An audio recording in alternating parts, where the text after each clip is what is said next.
Welcome to Samba Samba. Enjoy the video. In this video, I will show you how to make delicious curry katsu. First, gather your ingredients. You'll need 2 pork cutlets, panko breadcrumbs, flour, eggs, and Japanese curry roux. Prepare your pork by pounding each cutlet to about 1/2 inch thickness for even cooking. Also, chop 1 large onion and 2 carrots for the curry base.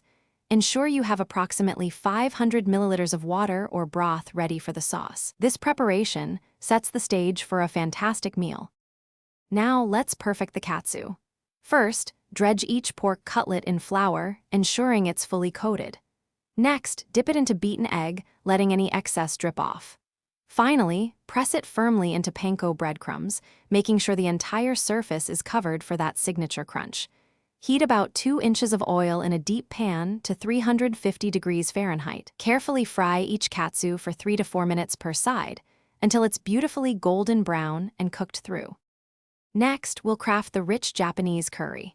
In a separate pot, sauté your chopped onions and carrots for about 5 minutes until they begin to soften.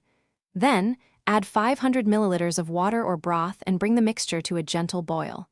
Reduce the heat, add your Japanese curry roux blocks, and stir continuously until they are completely dissolved.